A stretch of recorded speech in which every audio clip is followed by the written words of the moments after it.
Ghost in the Night with Phil Sams.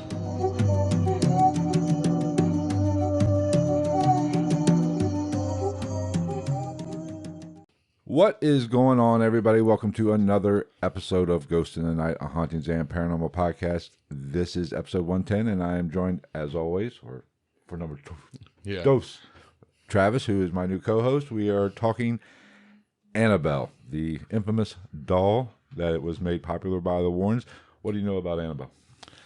Oh, man. First off, she's not nearly as terrifying as the movie depicted her to be. Exactly. That's the number one problem for me, is I'm like, I get it. The reality was not that scary, man, but good God. Yeah. Well, Annabelle was, the movie made it out to be a creepy, super creepy, scary looking. Like the porcelain face doll. Yeah. Doll, but in actuality, it was just a Raggedy Ann doll. Mm-hmm. And for those of you young people that don't know what a Raggedy Ann doll is, it's just a stuffed doll. It's the least intimidating doll ever created. But Annabelle was made popular by the Warrens. Well, that was their not first case, but that was one of their cases but it really gained popularity with the Conjuring movies. Yeah. And they really brought Annabelle to the surface, and we talked about this earlier. It was pretty much just thrown in there for no apparent reason. Yeah, because it had nothing to do with the story that the Conjuring's about. Exactly. But the history of the doll is something very interesting, and we're going to talk about today. But before we get that rolling, let's take care of a little bit of business. Don't forget, after this episode is finished, we're done recording, we are going to do the bonus Patreon edition, where we're going to continue to talk about Annabelle a little, but we are going to move more into the Warrens and their legacy, essentially, what they were all about, whether or not there is some controversy surrounding the Warrens. They, are they on the up and up? Were they money hungry? That kind of stuff. But don't forget, you can follow us on Twitter at @night_ghost. And if you want to get that bonus Patreon feature, you just need to go to patreon.com/GITM podcast and become a patron. $2 gets you that episode and all the other extra footage and extra bonus episodes and bonus investigations that we have on there. So just become a patron and you can do that. And we actually have a patron shout out tonight. We do. I'll let you do the honors. It's a shout out to Sydney. Thank you, Sid, for your Patreon pledge. And that goes along with every Patreon pledge. You do get a shout out live on the live feed. So whenever not only do you just get the bonus extra footage, you get a shout out. And then we haven't quite worked out all the tiers. There are other tiers involved that go up, and we're working out kind of the bonus feature stuff, extra stuff that you get. But I think the next tier up is $5 and you get a sticker, plus the shout out and everything you get with the other tier. But that's how that works. So be sure to help out the podcast and get that bonus material. Another way to help out the podcast is to go to our Spreadshirt account. It's just go to shop.spreadshirt.com/GITN-paranormal-merch, and there you can get paranormal t-shirts like the one I'm wearing, and that would go a great way to help us advance this podcast and get it out. But most importantly, I think this is the most important part. If you know somebody that's interested in the paranormal, be sure to share it with them. Like the social media accounts, share these. If you're on Facebook, share this live feed. It stays up for a while. This stays up the whole time, but I don't know. Yeah. I'm thinking about not leaving them up the whole time and eventually taken out, but be sure to share them. If you listen to us via the podcast feed, Stitcher, iTunes, or not iTunes, Apple Podcast, Google Play, Google Podcast, they change these names. Yeah, all the time. iHeartRadio, Spotify. Be sure to like, subscribe, and do all that. Leave us a review. That would be very helpful in moving the podcast forward. So let's get into Annabelle. Now, there's so many inconsistencies with this story. Yeah. Which is the only consistent thing about the Warrens. Right. This story, we talked about this last night. Yeah. There's so many different versions. Then even the name it was two nurses. One mother gave her daughter this Raggedy Ann doll because she liked dolls. Yeah. She had a roommate, and the roommate had a boyfriend slash fiance slash just friend. That's where things get a little. There's some. The details are really murky on this because you're getting the Warren side of things, and then the movie. And I noticed this. The movie kind of play because they opened up the movie, The Conjuring, with telling how the interview process that the Warrens did when they talked to these three people. But and even the timeline, I think the Conjuring movie said 1968. I haven't actually watched it in a while, but I mean, it sounds about right. Yeah, because I remember the scene and it was very dark and gloomy and awesome. Yeah. But in my research, I heard 1970 from a couple different sources. It happened in the 1970 that this happened. Now, like we said earlier, it was a Raggedy Ann doll that the mother had given them. They lived in an apartment complex or apartment building, I should say. The one girl and even her name, I've heard Donna, I've heard Debbie. I don't know what to believe. Yeah, everywhere you go, there's little indiscrepancies, right? And this on everything, no matter where you're looking. And that is one of the big issues with the internet age. Everybody kind of puts their spin to it a little bit, and it makes it kind of murky to go through this and really understand what's going on with this particular case. But immediately strange things started happening. She kept this doll on the bed, from the way I understand it, and she would place it a certain way, and when she'd come home, and another thing, I heard nursing students, then I heard just nurses. So I don't even know. Yeah, I heard both. I don't know whether they were students or actual nurses or whatever, but it's really irrelevant to the story, I guess. But she would come home from either school or work, and the doll the arms and legs would be positioned differently than what she left them. Now, this in itself does not prove anything because people have horrible memories. And there's also the fact that that's a very minuscule detail, unless you're that OCD that you're putting that doll exactly a certain way. Like I've left my keys. I always leave my keys by the front door. But sometimes I leave them. I have that little desk by the TV. Sometimes they're there. Yeah. Now I try to be consistent, but it doesn't mean a ghost or a spirit or a demon took my keys and moved them from one table to the desk. Right. I didn't really pay attention because we don't focus a lot on the details a lot. Now, once this happens repeatedly, then I think probably she becomes a little bit more. And that sounds like what she... And once it escalated to the point where the doll's physically moving to a different location, which that's where I start chiming in of, barring this all being a bunch of bullshit. Right. That's where I chime in with the, there you go. Because I find it hard to believe that somebody's going to walk in and notice that the doll's arm is in a different angle on the bed. Right. Unless like I said, you were just absolutely batshit crazy OCD. Exactly. Now it did escalate. The doll started being put in different rooms, ending up in different rooms.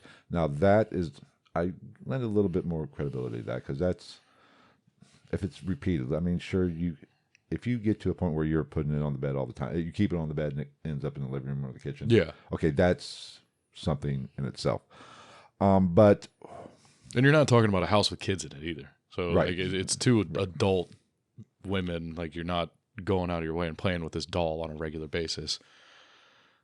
Now, as things started to escalate, one night the girls and the roommate, like we said, I don't know what I heard. Fiance, I heard boyfriend, could just be a friend. So we'll just say friend, boyfriend, whatever. Yeah, the first thing I heard and read was just friend. Right. And one thing I listened to said his name was Cal, and then I heard Al or Hal or something. I don't even recall. I'm sure there was a name in there, but I don't even recall a name that I can remember. But where things started to get really kind of creepy, one night they came home, or all three of them came back to this apartment, and apparently Annabelle, now they didn't know, we'll get to how Annabelle got her name here in a minute. They saw the doll, we'll say, Raggedy Ann, kneeling in the living room. Yeah. Now this is kind of weird because this is a stuffed doll. It doesn't have joints. That's weird. That's weird. And they even acknowledged that's weird. And from all my research said they even they picked it up and tried to recreate it. Yeah. And make the doll kneel. Yeah. And they couldn't do it. So that's, okay, things are starting to happen. And yeah, this doll just chooses when it has a skeletal structure. yeah, and once they kind of, things started to escalate like this, they decided to, I guess one of them knew a psychic medium. Mm. And they brought, I believe it was a woman, brought her in.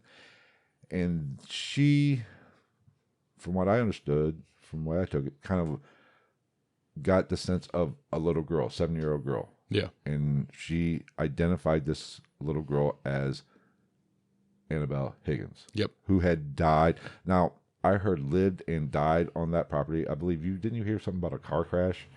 No, not with that one. Okay. I just heard, all I read that I didn't see anything about whether or not she lived there. I just saw the little girl named Annabelle Higgins apparently or supposedly died there. I mean, again, there's no hardcore records to back that up. Now, where this kind of makes sense is apparently, the Annabelle Higgins was not attached to this doll, and I want to get into that about doll attachments and things like that as we go on.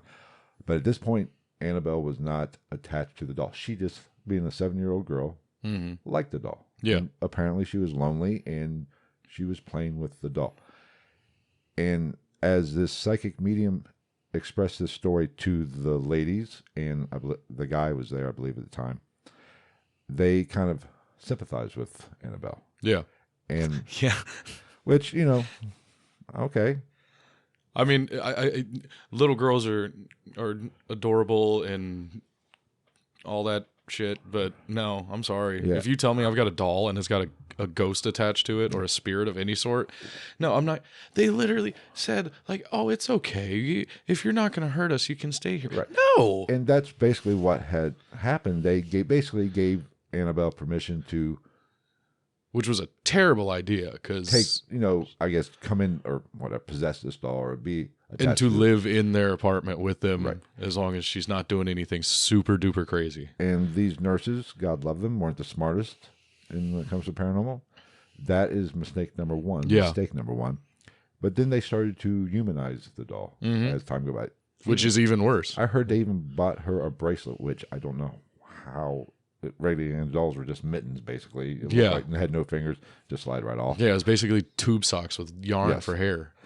And they were asking for trouble. Yeah. Now, the one voice of reason, not to be chauvinistic, was the male version, or the male person in this. He immediately said this was a shitty idea. Yeah, because you're giving it something permission to live in your home and interact with you, and then you're going to, like you said, humanize it. So you're just bringing more reality to something that you don't understand that ended up being super fucked up. And this is where the story starts getting creepy.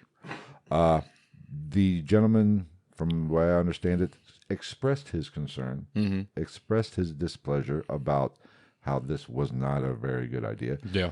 I guess Annabelle got a spur in her panties.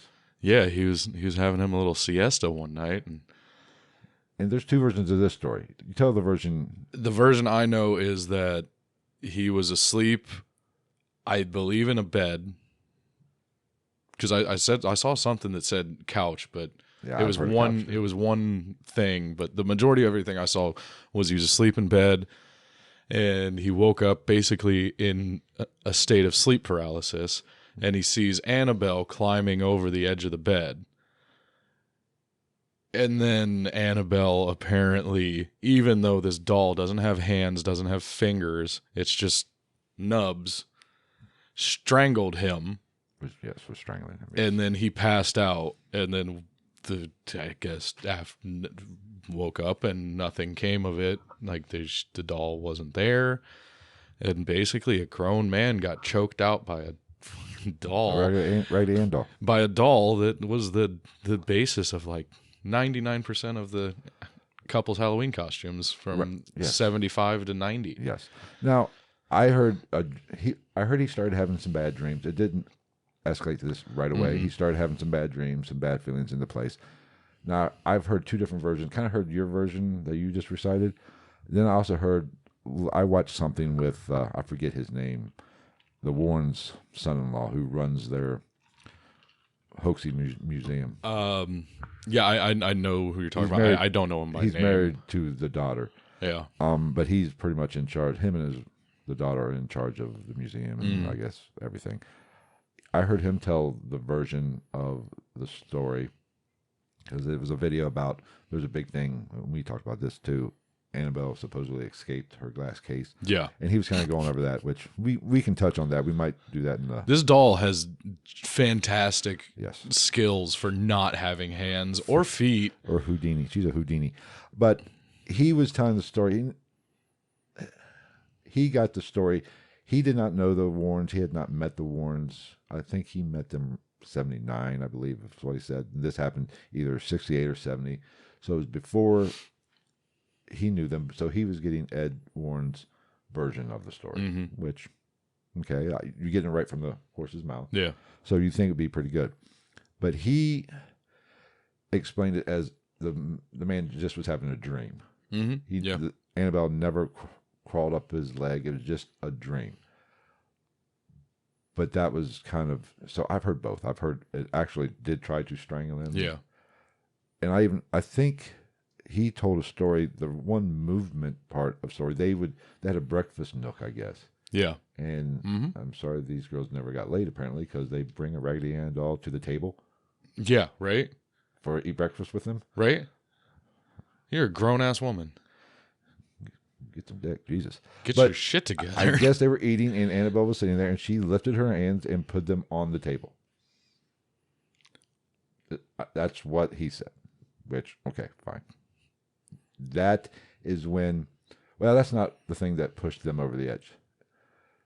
Notes started being left in the house. Which we also both have slightly differing. Right. Now, and I think I know why, because I picked this up today when I watched The Conjuring just to kind of, this morning. I heard it was notes on parchment paper and written in pencil, help me, help us. Yeah.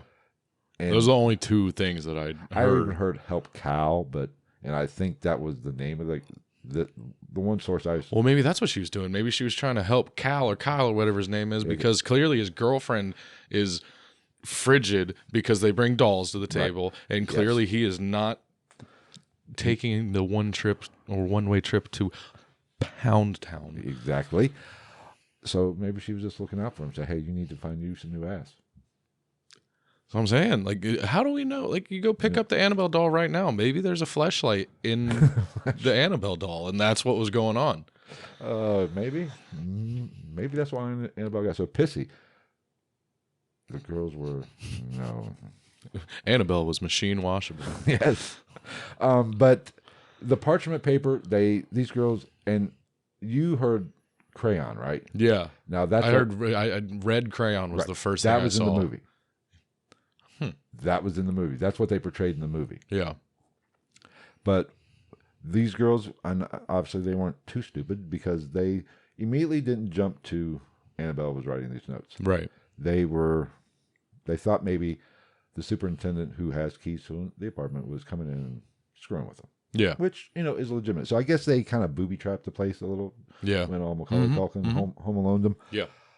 And they could not prove, or there was no evidence that somebody was coming in. So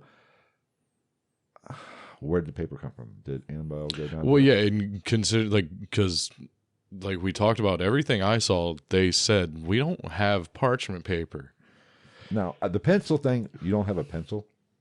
Yeah. Who doesn't have a pencil? And this is 68 to 70. Yeah. Everybody had a pencil in the house. Yeah. Pens, yes, pens were around, but I wouldn't think they were as popular. I know. Yeah, they probably weighed like 60 pounds. Yes. But like an old computer. This is where things kind of get freaky and the girls start getting a little freaked out. So they contact a priest. Yeah. Smart. Give them that. I mean, don't do that off rip when you got a doll moving around your house. Let's wait 6 months and let my boyfriend get choked out on the fucking bed by a doll. Right. So the way I heard it, the priest who they went to had no experience with this type of stuff. Who would? Right. Like, So he knew the Warrens. And this is how the Warrens got. Of course he did. Got involved because that's what I guess a lot of their cases came from. They got cases this way, but so Ed and Lorraine Warren showed up and interviewed this couple. Yep. And this is, the bonus episode is going to be a little bit more about the Warrens, like I said, and we're kind of going to give our thoughts on what we think of the Warrens because, like we said, there is some questionable investigation techniques and concepts that need to be addressed. But I have every intention of addressing. We've talked about that. I have my opinions, and I will share them. Yeah, and that will be on the bonus. So become a patron. Shameless plug. Because I've already cussed more in this one than I did the last one. There's a reason why that conversation's going on Patreon. Because it's going to get real. But the Warren's basically, the way I understood it, and even the son-in-law's recount kind of said the same thing. He didn't. The information that he gave kind of led me to believe this was pretty accurate. They just showed up and interviewed the 3 people, which is what's represented in the movie. Yeah. The very beginning of the movie when they were talking about the Annabelle story. That's pretty much all they did. They took these girls and this guy's at face value and basically said, we'll take the doll off your hands. And that's it. Yeah. They did not investigate. They just took them at face value and hence the legend began. And I'm sorry, that's no way to do it because I'm not even a big believer personally in haunted dolls and attachment. I think attachment, how can I word this? Like, say if I had a doll, say I had a Raggedy Ann doll. I don't necessarily think, I'm not a big believer in there is a doll or a demon or a ghost or spirit inside that doll. Now, I think that it's kind of like how the story began with the little girl liked the doll, was lonely, and played with it. Yeah, like obviously none of this is within the natural realm of possibility in our own minds. But I mean, I don't know if I buy into a doll becoming like a sentient being because it's possessed or whatever you want to call it. I think it's more of like a spirit finds something that it likes and its attachment is that it likes it and it just kind of uses as a tool for its communication that it can't do on its own. Exactly. I mean, so to think that the doll or whatever demon, we'll use demon because that is Ed and Lorraine's Warren opinion of this doll or what was inside this doll is bound to this. I don't think so.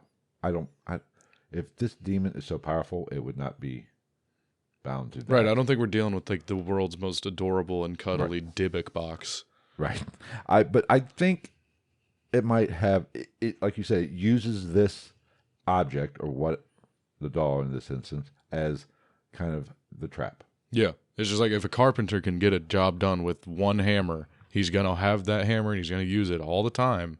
So once that spirit finds that thing and it's able to get its point across or whatever you want to call it, it's just going to keep coming back to it. Right. So I think I think that's what was going on with Annabelle. I don't think it's bound to that doll. I think it can go, if there is something attached to it, it can move around. And also, my opinion, and this is kind of jokey and hokey, but I fully stand by this thought process. If I'm a demon and I'm going to attach myself, quote unquote, physically to an item to move myself around and get my point across and make myself known, why the shit would it be a Raggedy Ann doll? Why wouldn't you go to like the Smithsonian and quote unquote possess like one of those big ass T-Rex skeletons like Night at the Museum and then you just run around and fuck shit up? We have Jurassic Park real life. That's what I'm saying. I would possess a tank or something. You know what I mean? Like not a doll. Right. That'd be like your dog. Like if Satan was like, "Yep, that's it. That's it." That little shit is Satan.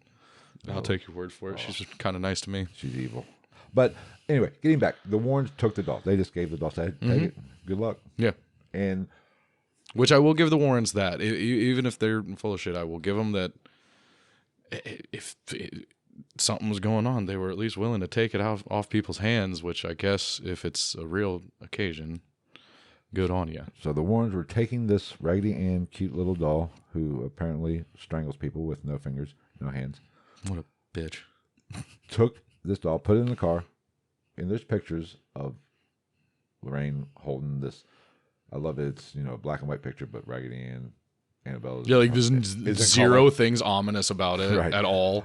But they put it in the back seat and headed to their occult and what is it? The Warrens Occult Museum in Monroe, Connecticut, I believe. Mm-hmm. And apparently, the myth only grows now. Yeah.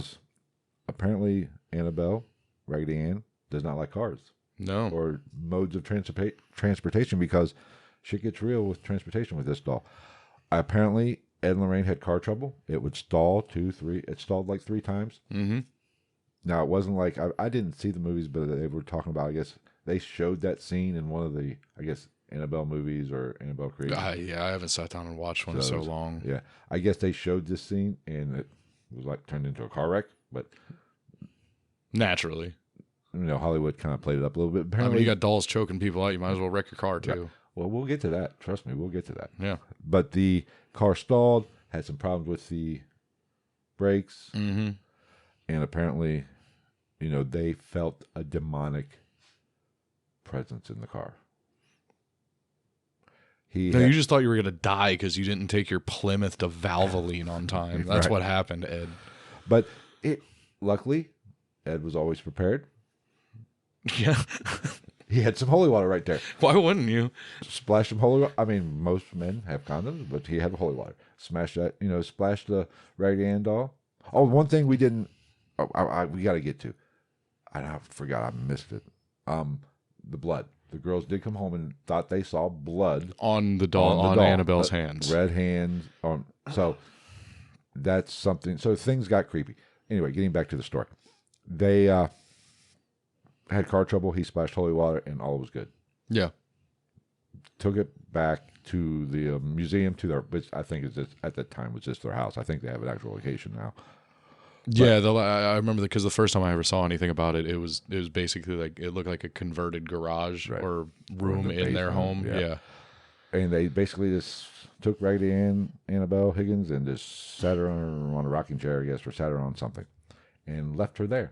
Now, this demon, and that's one thing about the Warrens that I don't want to say don't like. Everything they come from the religious standpoint of the paranormal. Everything's about religion, and everything. If it's a poltergeist, it's any kind of hauntings. Everything's a demon. It's not that cut and dry. There's a lot more to this than just demons and heaven and hell. Well, I mean, yeah, because we won't get into the opinions on religion, but I mean that's traditionally how it goes. Right. It's either one way or it's the other, and you're right or you're wrong. Right. It's black and white to where I believe it's more gray. There's different shades of gray in there. So the myth of Annabelle just continues to spiral. Mm-hmm. At this point, he had not put. It's well known that Annabelle's hidden behind a case now, a glass case, which, okay. I mean, she can choke dudes out. She can't open a door. And apparently that doesn't matter at this point. Fucking lazy. Annabelle, glass does not affect Annabelle. She has superpowers past that. But there's a story. Now we're going to get into the car version, how Annabelle hates cars. Oh, yes, I like this one. This one is possibly the most interesting thing to me, even though it's horrifically happenstantial. There's two occurrences that happen. And we'll talk about. We'll kind of do it in order because the most. Yeah, you know the one I'm talking about. The most popular one, that is the last one. Yeah, because it's been talked about, and they have played this one up because somebody actually did die. We'll go that route. The first one happened.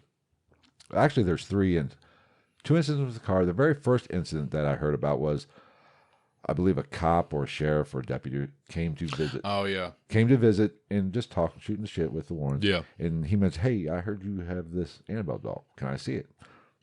Now, if this doll was so dangerous in his mind, you just going, yeah, sure, come on, let's go take a look at it. Right. I'd say, no, maybe it wouldn't be a good idea. And my thing with that is like, A, that, B, not a a good look for not making yourselves out to look like money grab people. If you, I don't know, that doesn't make sense. Go on. It's okay. We don't have to make sense. I never do. Who cares? It's my talent. At least you have one.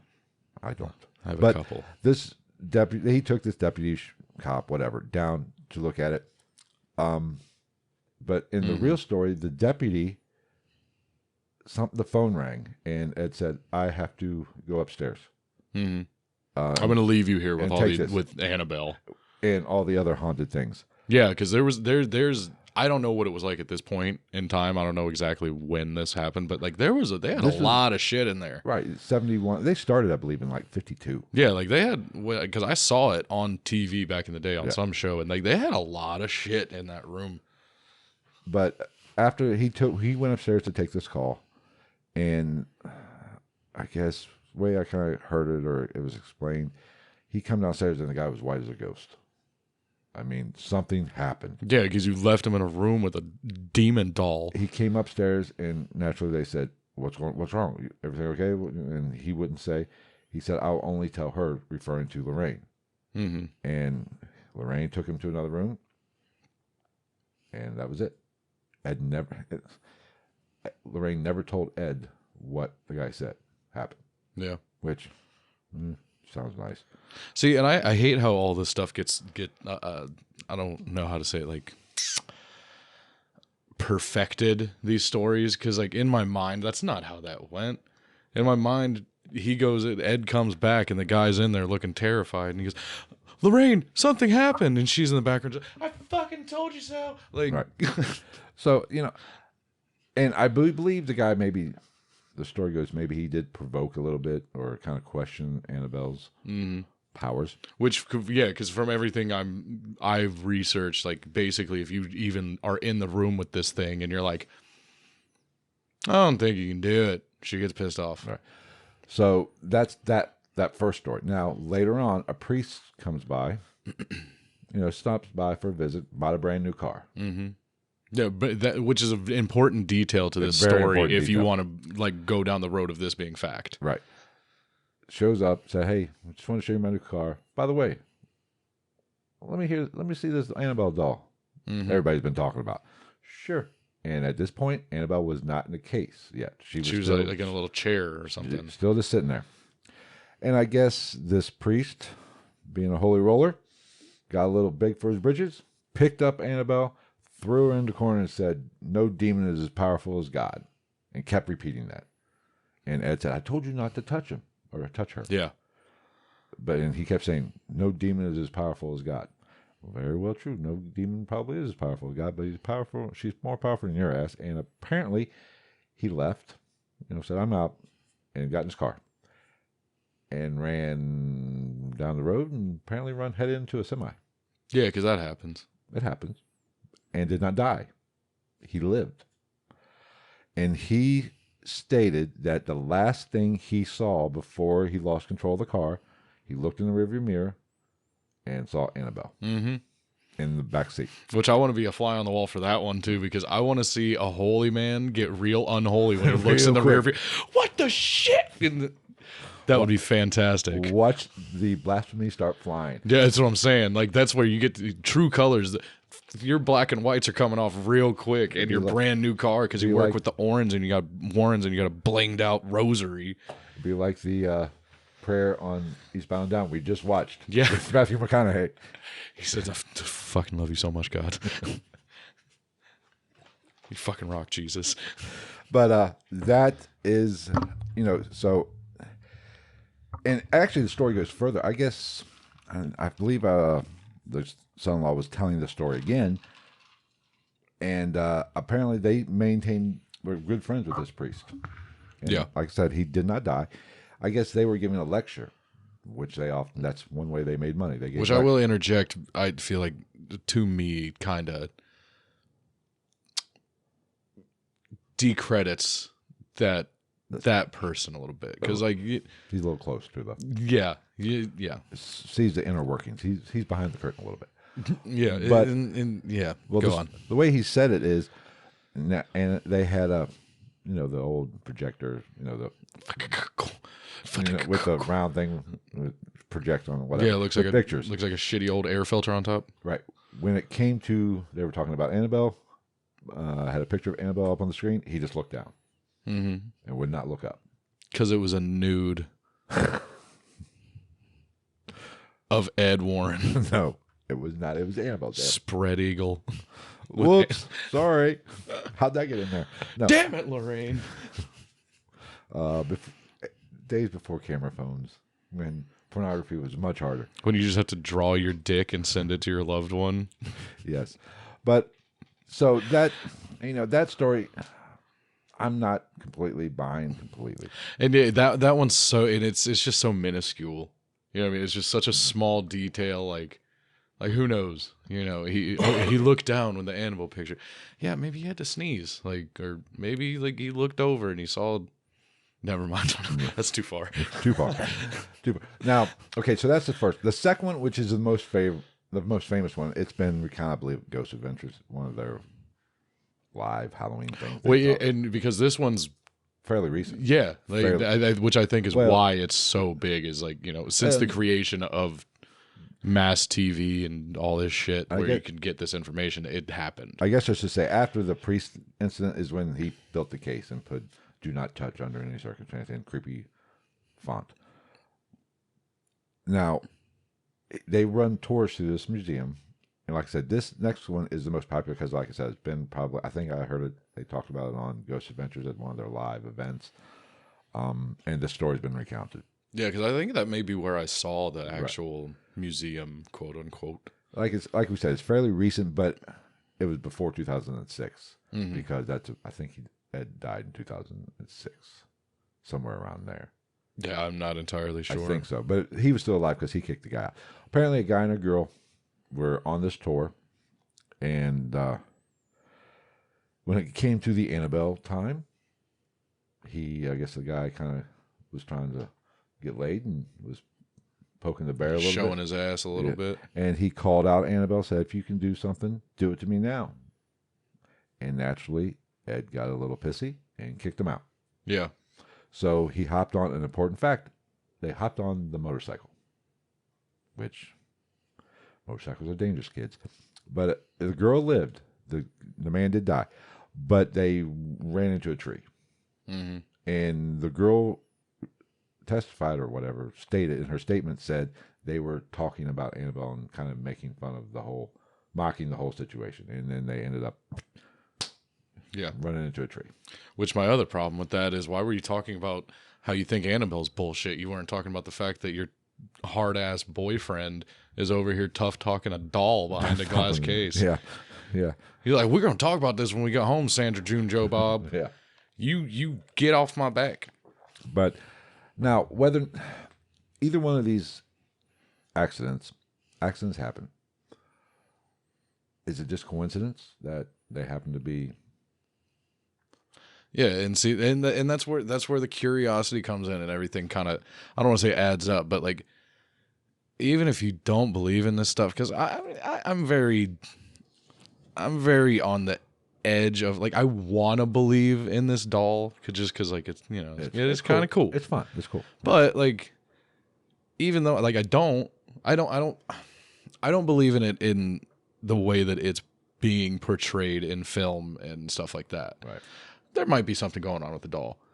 It might be being used, like I said, to try to get a point across or to try to make presence known. But when you have all this shit just adding up and piling up around one thing, you're bound to have people that dominoes are going to start to fall, pieces, like puzzle pieces are going to be put in the right places, and then people's minds are going to start working, and next thing you know, it's reality. Right. It's fact. The doll choked me out. It killed my biker boyfriend. I don't know. It tried to sodomize a priest in his car. Whatever, Yeah, but apparently, and I have a story. It's story time. I will share. Apparently, haunted dolls, or dolls with attachments, do not like cars, and I have experience with this. Do you think they don't like cars, or do you think they just don't like moving? I don't know. Because ghosts and spirits from my experience and everything I've heard from everybody else, do not like to be disturbed in what they know and do. That's very I mean, it's very possible. I don't know. But I did have an experience with a car and a supposed haunted doll. Mm-hmm. I've done episodes about the haunted dollhouse in Greenburgh, Indiana. And this... I would enjoy going. I'll freak out because I can't stand those porcelain face dolls. I don't think they do it. I think they had to close it down. Because people were getting choked out. No, I think they had some legal issues. Because people got choked out. No, I think should I say tax issues? Oh. I think the IRS got a little pissed. God damn it, Annabelle. You're just out here screwing everybody. And I've probably even told you the story. Remember I was telling you about I walked into a room and just felt, was it last week I told you? I felt nauseous. In that one room. Yeah. I think we talked about it on the last episode because we were just talking about how you just get, your body reacts to stuff even if your mind can't fathom it. I walked into this room. I was nauseous. I felt heavy. It felt like I believe I said, it felt like gravity was heavier in that room I was pulling down. Mm-hmm. Well, it didn't last all night, and there was dolls in every room. And paranormal. Did they do an episode of Ghost Adventures on that house? I don't think so. I just keep getting, I remember seeing just rooms full of dolls in one of their episodes. They did something. It was out west, I think. Which, while we're on the subject, I think they're full of shit too. Go on.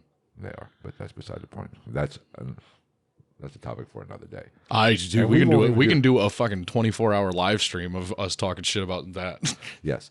I think it was a hotel. I remember an episode where Zach went to a hotel, and I guess across the street or attached to the hotel was a doll shop. Yeah. And apparently, Big Bad Zach, I love Demon Zach, is afraid of dolls. And they made a whole with his affliction shirts and his yes. rhinestone jeans. Yes. And his nice neck tattoo. And his overly huge frame glasses that he wears now. Hey, he had a problem. The demon house, he was seriously injured. I mean, even if it's not paranormal, and I'll give him that. Apparently, he did have a serious medical condition. Your glasses are fine. You still look like a dick. Anyway. Can we do a whole podcast and talk like him? The Annabelle doll was believed to be possessed by a demon. Ed and Lorraine... I'll do it. I'm doing the whole next episode like that. We can do that. But anyway, getting back to my story. This, it had a bunch of dolls. We had some activity there. There's a ghost box. We got Satan on the ghost box. So there was some weird shit going on. Like the word Satan? The word Satan on the ghost box. That's good. There's videos. It's a good grab. Like, legitimately, it is a good grab, but like that's definitely not what I want to hear come through it. I've heard it a couple times, but anyway, we got some activity. One of the members that was there, psychic medium, had some special abilities. We were in one room. He felt something evil, demonic after the Satan. No, it might have been before we got Satan on the ghost box. In the kitchen. And naturally, my heroic hot said, well, let's go. And they said, be careful when you go in there. That'll be all right. Phil investigates an assless chaps. Yes, I do. Nobody wants to see that shit. But I went into nothing. I did. This just got awkward real quick. It was awkward when I got here. But, nothing really spectacular. I mean, I didn't see any apparition.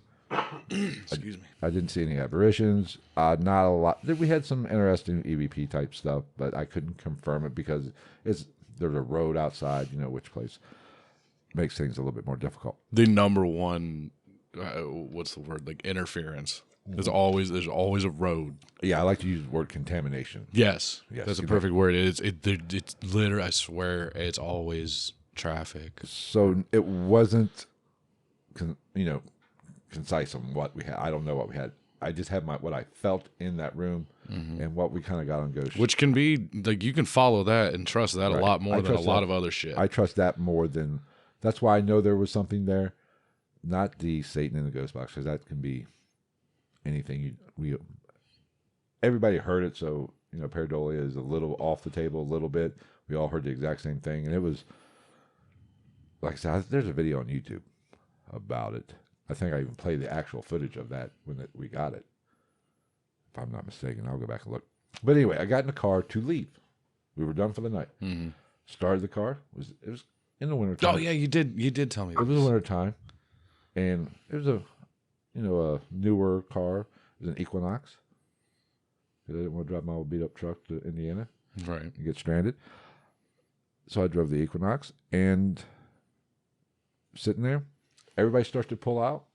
I put my hand on the. Get your mind out of the goddamn gutter. I put my hand to put it in gear, and the car just stopped, went dead.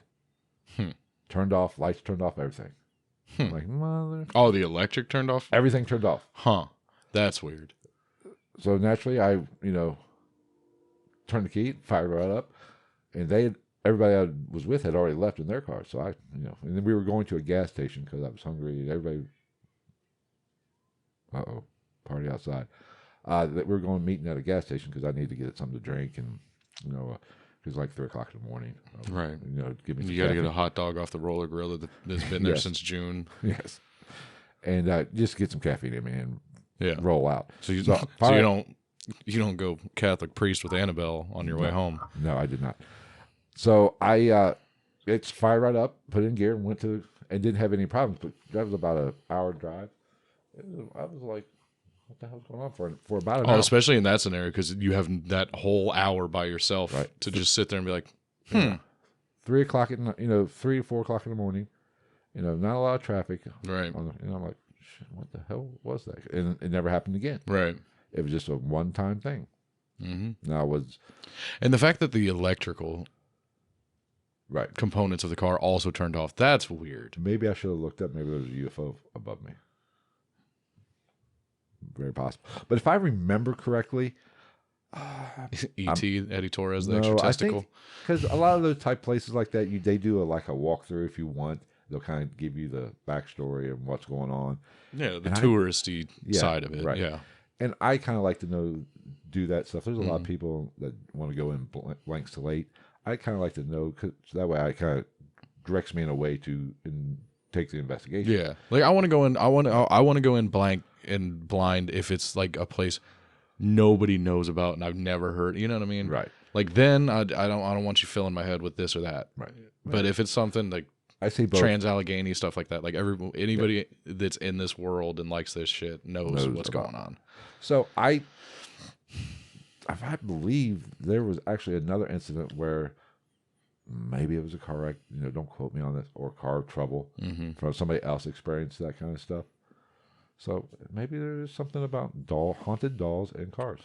Well, and I mean, we'll get into it on the Patreon portion, but I mean, the car troubles seem to follow the Warrens as well, which the one argument I've heard that does kind of, I don't want to say lend credit to, but like make a little bit of sense about that is that, and I kind of fuck with this idea, is the Warrens may very well have had the same thing, whatever you want to call it, messing with them because it was them. It wasn't where they were going all the time.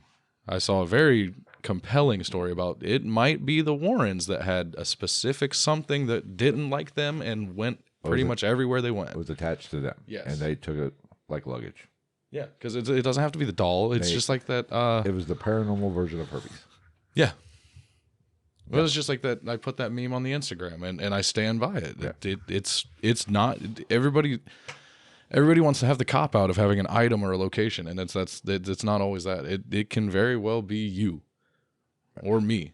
So that is the story basically of Annabelle. Now, let's. Oh, do we want to touch real quick on the transportation of Annabelle? Did you watch that? They live streamed it. The transportation? No. When they moved her from their home to the new location. No, but I want to get into when they took it to Ghost Adventures. Yes, I want to get into that because there's some. It might all be that. Because I just know they moved her and they live streamed it, and like the guy was basically wearing like oven mitts. Yes, and I'm like, dude, what the shit are you like? I got a haunted doll. I got to move, honey. You got those mainstays oven mitts that we got from Walmart from our wedding, tongs. Whatever. Dude, that's what I'm saying. Tongs would make more sense. No, but she should get a forklift because I guess. Whatever I think his name's Tony something or other. Is the son-in-law? Yeah, yeah. You know more about him than me. They took Annabelle out to excuse me. out to Promise I don't have coronavirus. out out to Las Vegas to Zach's museum, and they were doing, I think, one of the live. Maybe it was a Halloween thing. Oh yeah. Apparently, they got a beef now. He's got beef with several people. He's got because they did the same thing with a location that had a Dybbuk box, and I don't know if he opened it or if he like messed with it, and they were not happy with it. Yeah. And we can get to beef. And this, I'll be honest, this is one beef I might actually side with. First time in my life, side with old Mr. Baggins. I actually agree with you. I think his name's Tony, whatever his name is. He's kind of a dick. He bought a fucking first class plane ticket for him and the doll. He made them, but he made Ghost Adventures for the doll. For the doll, first class. Because Annabelle's a classy broad, and she can't fucking fly coach with all the regular people. Here's my issue with this whole story. If Annabelle is as powerful as that, she fucks with cars, right? Mm-hmm. You're going to get on a fucking plane with her? Exactly. You're stupid. Like, send her UPS. I'll meet her there. I ain't taking her on sitting there next to me on a plane. Fuck that. No, it's fine. Annabelle's powers only affect internal combustion engines. That's jet fuel, jet engines. You're fine. Now, if you were one of them prop planes, you might have a problem. Or if you're in an old Mazda with a rotary motor. Yes. But you really, I would not take that doll. I would not get on a plane with that. Hell no. But apparently, I don't remember seeing the episode. Yeah, if you're going to transport her, you put that bitch in a buggy with an Amish person. Right. Meet them there in 2 weeks, like the Oregon Trail, after they get syphilis and has a bout of consumption. Cannibalism halfway across. But apparently, Zach got a little aggressive with Annabelle. Yeah. Got a little close. Maybe even touched her without the magic of admits. And he got all pissed off, and I'm like, dude, like, what did you expect? That was the point of the whole thing. They didn't want you to bring this doll just so we could sit and stare at the fucking thing. Right, and they do, and they do push the boundaries a little bit. They're not, but because I actually do. Yes, it makes for good TV. I enjoy how much they go and provoke and try to trigger things. Like it makes for good TV. Right, it's good TV. I personally don't recommend it. Especially in the right circumstance. And, if you're just an average Joe investigator, and not entertaining. Yeah, if you're going into a children's hospital and like putting a rubber ball and a teddy bear on the ground, like whatever. I mean, but don't go into the I wouldn't mind that, corral and shoot off a fucking gun. I mean, I just don't don't say, "Come on, demon, come at me," kind of shit, or show me what you got. Right. The only time I can see that is like I get the reaction or reactionary ones like that. Or I picture Rocky in Rocky 3 and the second fight. He ain't so bad.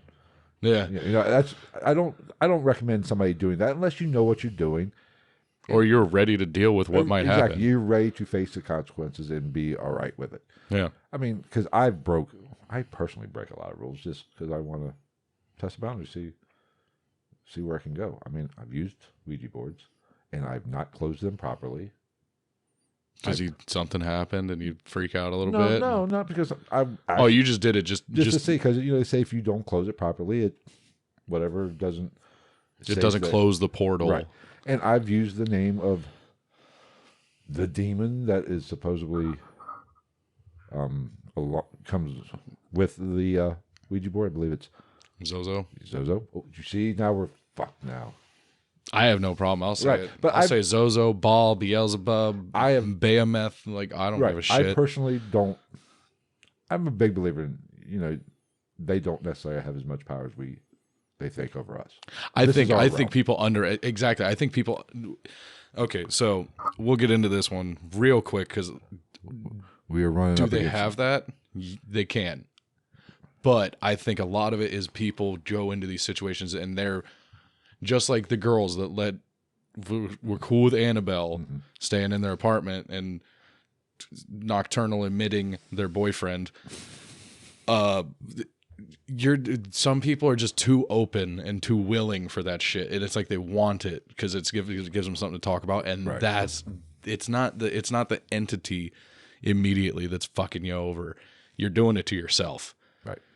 Because that's why I don't mind. I'll say all those names and shit. I'll go into these places because people think I'm crazy. But in my mind, you're going to have to do a shitload of work to take me over, bud. Because I believe in all this stuff to a very particular point. Right.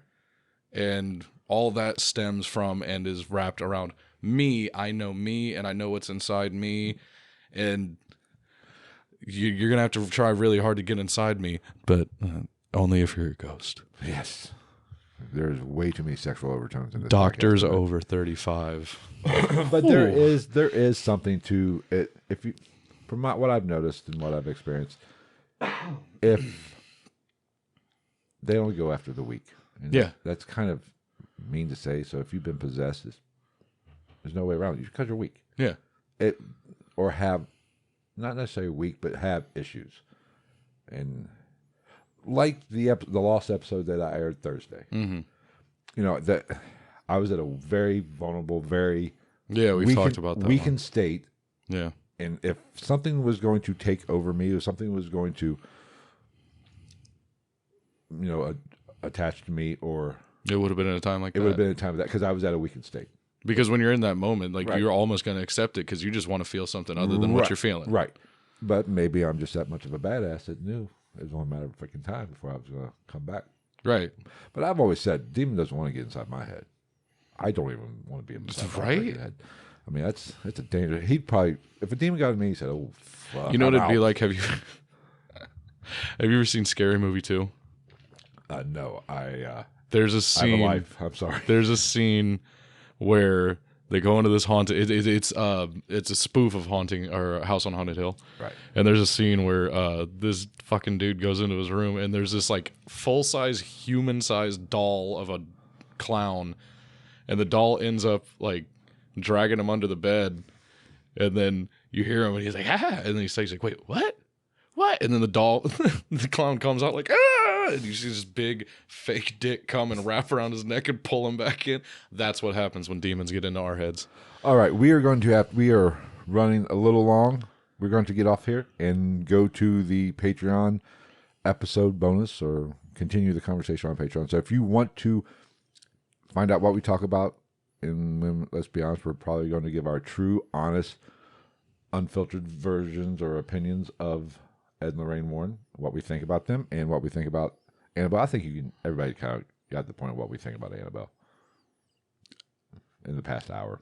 Yeah, I mean, yeah, interesting and coincidental, but it is, take it with a grain of salt, just like anything else that you see in the world is paranormal that you don't experience with your own heart and eyes and ears. Right. So head on over to Patreon, and it's patreon.com/GITN podcast. Sign up for the as low as $2 membership, and you will get the bonus episodes that we are getting ready to record. We're just going to keep recording. We're going to end the live stream version of this, and this is what is going to be on the podcast feed, but we are going to keep shooting the shit and talking about Ed and Lorraine Warren. So just go to patreon.com/GITN podcast and join all you have to do is join the $2 level, and you'll get it. Now, episodes, there are free versions of all the episodes that are up there as well, so you can go there and watch all the videos for the podcast. Like I said, there's 100 and some odd plus episodes up there. But don't forget, go to the YouTube channel. Subscribe to the YouTube channel. That's youtube.com Ghost in the Night. I'm trying to get that play button plaque. I'll be dead before we get that, because even though, hey, we did get 2 new subscribers. We got another one yesterday. Hot damn. Was it the... No, we got another one. Nice. I showed you, we're at 286, I believe, now. Yes, I know I said 286. It's sad, but fuck off, all of you. But we were at 284. We got 285 who sent the comment, the thumbs up that I showed you. Yeah. Oh, well, we have to give a shout out to who? Everybody? The girls at the bar. All of them? I owe Sam big. Yes. I owe Sam big. So you can have that one. Sam, I shout out Sydney. So. You shout out Sydney. Sam's getting a shot because she took my drunk ass home last night. Yes, she did.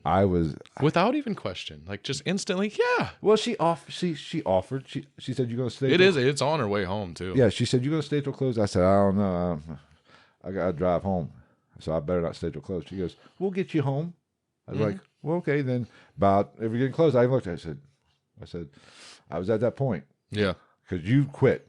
Like, you were responsible. You quit. I was like, well, I'm going to either have to quit or I'm going to have to see if Sam was serious about getting me a ride home. Yeah.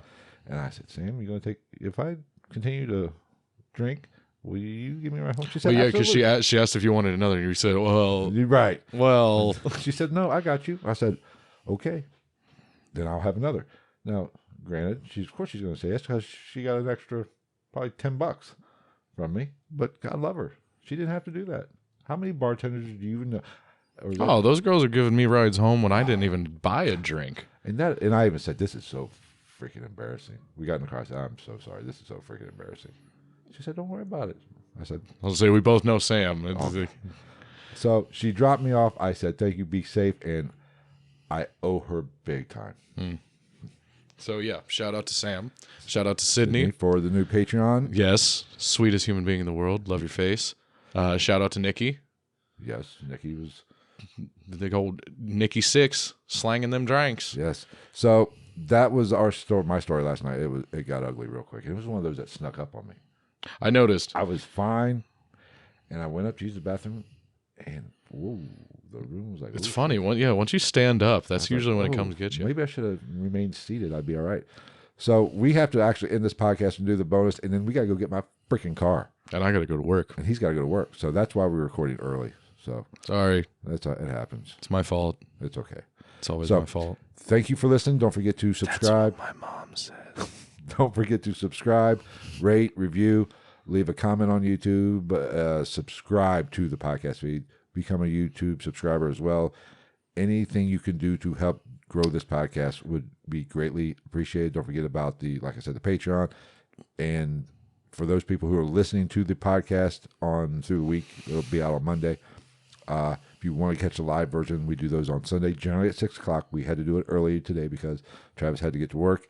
But that is facebook.com/ghostinthenight, all one word. And while we're on the subject, and it's on my mind, all the social medias will be in the descriptions for everything. Yes. If you are following on Instagram, I realized it, haven't done it yet, but there is a bad link to a old website on the Instagram. I am changing that. I thought I should. You may have. I know I didn't. Have to look. Right. It's the old. I'll make sure that it's updated one way or the other. It'll be anchor.fm/Phillips-Sams. That's basically what I'm using as the new website. Eventually, we're going to do a new website once things get rolling and we get a few. We're waiting for a call back from Jeff Bezos for funding. Yeah, that ain't happening. I'll just take get about 3 or 5 more Patreon subscribers, and we'll open up another website. But yeah, that is the website for the podcast feed, and that is where you can play it through Anchor or whatever. And also, there's a feature that I haven't really worked on, or I know it's there, is you can leave me a message from that website. It says leave a message, and we can actually put that into, it's like a little voicemail. So if you have a comment, you want to say, we're a bunch of assholes, that's fine. Or just have an experience, you can leave a message. I don't know how long, like I said, maybe I'll try it just to experiment with it one time. But we can play that message in the podcast feed. We can do it live. I have to do a few workarounds. But if you want to leave us a message, go to anchor.fm/Philip, 2 L's, -Sams. So thank you for joining, and we will see you next week. Put him on the spot. I don't know. I got to find an outro. You got to find an outro. Thanks for joining. Annabelle's into BDSM. That's my outro. We're out. Bye, guys.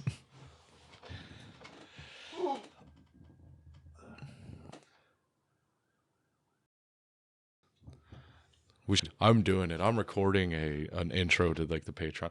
In a world where ghosts are real and assholes have the ability to talk to people on the internet. That's not a bad idea. We'll put some nice music undertone in it. All right, we are on the Patreon bonus episode. We just finished up talking about Annabelle. Yeah. And we're going to continue talking about Annabelle a little bit. Basically, we're here to talk some shit. About Ed and Lorraine Warren. I said it how many times last night. I'm not one, rest in peace, both of them, or rest in heaven, whatever fucking people say now. But, man, they did some shit. I don't like how it was done. I don't like the stories I've heard. And that's fucked up. Because you're messing with people's lives, potentially, when you're doing this stuff. And they were controversial.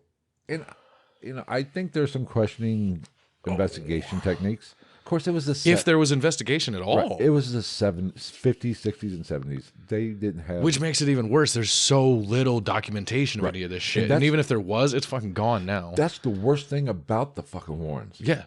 There is not a lot of... So you're supposed to be like the fucking like the Brangelina of the paranormal for 50 years, and you don't have just filing cabinets and briefcases and like just loaded with photographic evidence, fucking written reels of tape, the nudes, yeah, the nudes.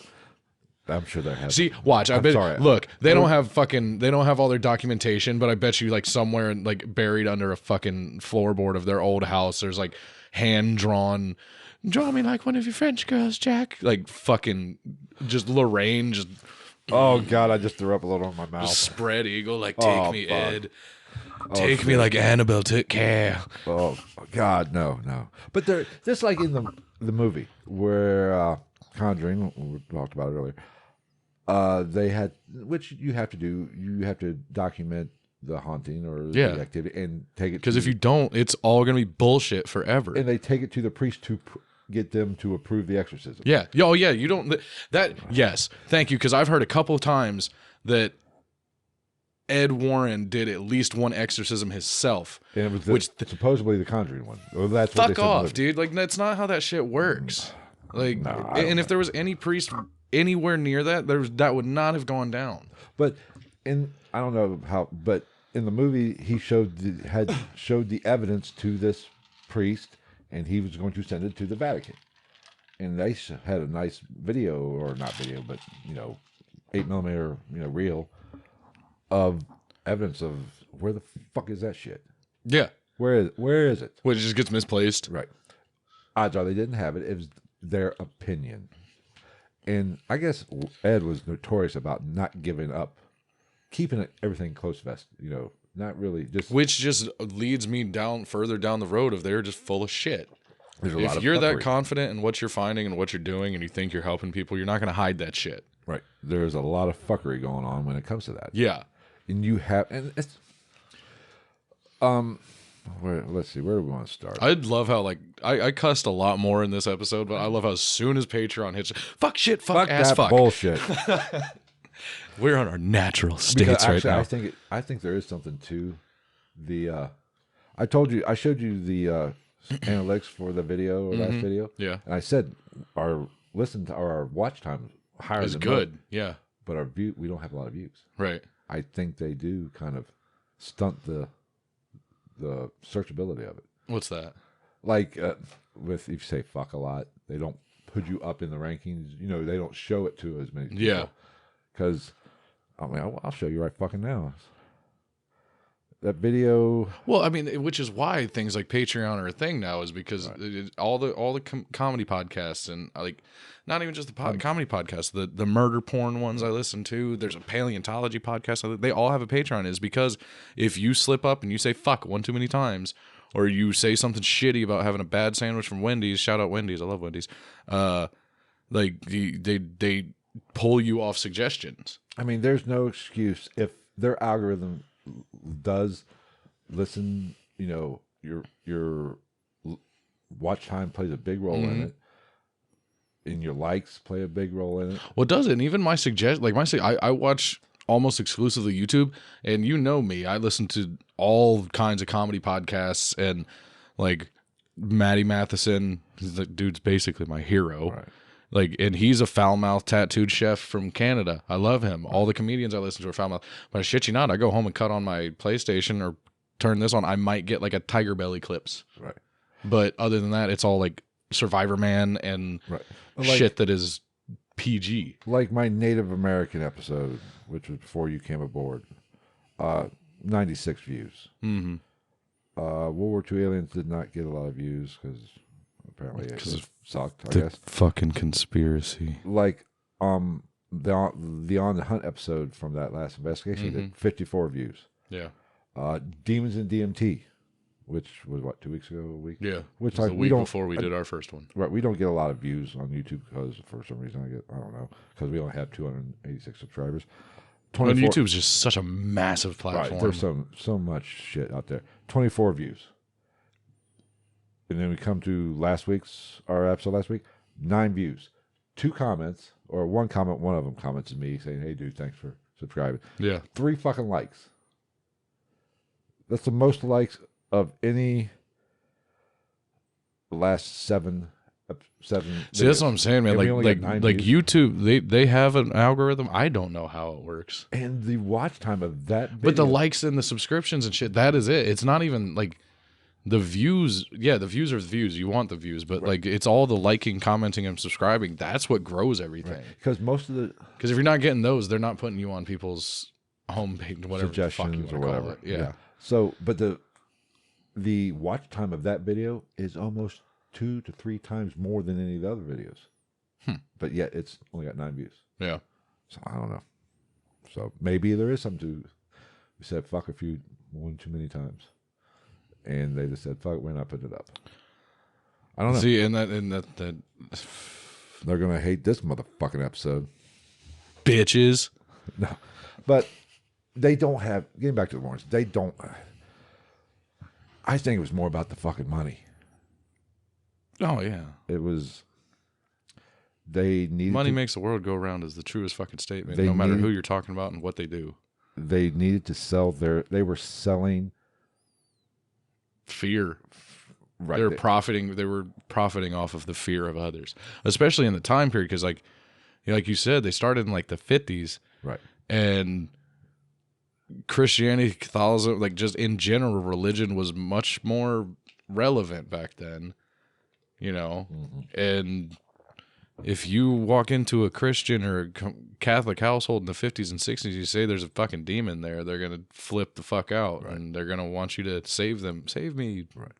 You're our only hope. Well, let's get into some of these cases. We talked about Annabelle, okay? Which they didn't do. Annabelle, they did it. They didn't even investigate. They just took these people's stories, and these 2 nurses and that guy could have been just fucking with them. Right. Made it all up. Mm-hmm.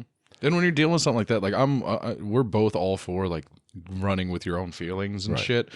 But when you're dealing with something like that, you can't do that. You have to take the time and be like, is this doll really fucking strangling people and shit? Right.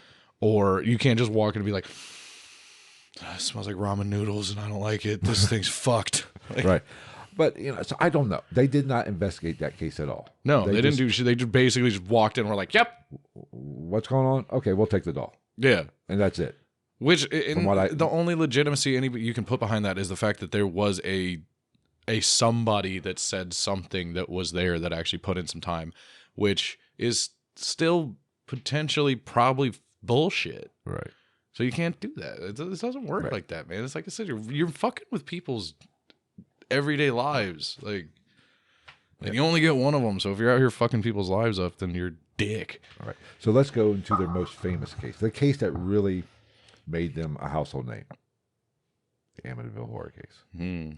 Now, we both have an opinion. If for those of you from the beginning, those of you who don't know what Amityville horror case is all about, the DeFeo family was murdered by Ronnie DeFeo Jr. Yes, the whole family in the same night. With one gun. Now. And there was what? There's 5? 1, 2, 3, 4 kids. 5 including him, correct? Yeah, so he killed his 4 siblings and his mother and father. Yeah. And nobody fucking woke up. But we'll get to that. Yeah, you're out here clapping off shots in a house. Like, this isn't Call of Duty. Like, what the fuck? Somebody's going away. But it's John Wick. And basically, he said something made him do it, blah, blah, blah, and he did it, insanity plea.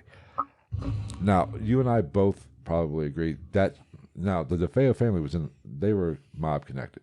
Yeah. It's out of Long Island. See, I have not read as far into the mob thing as you. I do not think that, I don't think that there was a demon that made him do it. I think Ronnie DeFeo is just fucking psycho. Well, personally, but I did start reading into it once you brought it up because I didn't really know much about the mafia side. It wasn't the Gambino. Was it Genovese? I think. The Genovese. I think because I believe Ronnie DeFeo's, if I'm not mistaken, his first call wasn't to the cops. Mm-hmm. It was to his uncle, I believe, who was a made man, and I believe is a Genovese crime family. Mm-hmm. And they were there when the cops got there. Yeah. From what I understand. That was that goes one of two ways. Either it's the mob hit or he just went fucking nuts and he knew who to call. Right. I personally believe Ghostbusters. It was a mob hit. And I think I am leaning more towards that now because since I hadn't known that, and then when you brought it up, I started looking into it. I think maybe he walked in, or it was to get a point across to him. Maybe I don't know. I don't know how it came about, but there is a theory that it was a mob hit and they forced him to take the fall. You know, kind of, hey, I don't give a fuck what you do. You're going to say you did this, or your time is going to be very hard, or you're going to die, kind of thing. I wonder if he had a gambling problem. Very possible. That would make a lot of points connect. Right. I can look. I did an episode. I kind of looked into it a little bit, but and there's also another theory, I should say, that his oldest sister, they were in on it, and I guess it was one of those kind of like we were talking about Turnbull Canyon. You know, that one lady that got drugged. Mm-hmm. They shot her because they robbed a bank or they robbed something, and they just thought she was a rat, so they killed her. Maybe that would explain how he went through the house so quickly. Mm-hmm. You know, and then he got second thoughts. Well, this crazy bitch might rat us out. Yeah, and just popped her. That's a theory. I don't know. Or there's the theory that which would also help is if you take out the parents first, and then you got sis over here chilling out the kids, saying it's just a fucking bad dream. Right. So then there's the theory that they went with, which was evil entity took over him and made him shoot everybody. Yeah. So I don't know. No. Well, and my biggest problem with that is that because I saw something somewhere where somebody was like, "How else would you explain that nobody heard gunshots in the house or outside the house?" That's fuck you. A demon or a ghost isn't a fucking soundproofing. Right. Like I don't care. Right. I You're gonna hear a gunshot. I think exactly. Like I believe in the paranormal and shit like that, but I far stretch of the fucking imagination that some type of entity is able to not allow people to hear things like next door, right? Because you're hearing a gunshot. That shit. We've heard them before. I've heard them. Pretty sure I heard one 2 nights ago. Yeah, like they're very distinct. Everybody's like, "Is that a firework?" No, there's a fucking difference. There's Nancy. a little bit more bass in that son of a bitch. Yeah, or a nice like a whole different kind of crack. Yeah. So I don't know. I don't know what happened. Something happened. Yes. 6 people got shot. Yeah, I mean, even if there's a mob involvement, I still think Ronnie DeFeo clearly was not an entirely mentally healthy person because I get no matter what he was. You kill your family, you're fucked in the head. Yeah, so, your siblings, your little sibling, like you're a fucking shitbag. So he goes. I guess during the trial, whatever. The Lutz family get a hell of a deal on this house. Yeah, and I'm a little confused about. I heard a story that the attorney for DeFeo, I guess I'm sure their trial lasted a while. I don't know exactly how those trials. It's not like a week. It probably lasted months, maybe even years.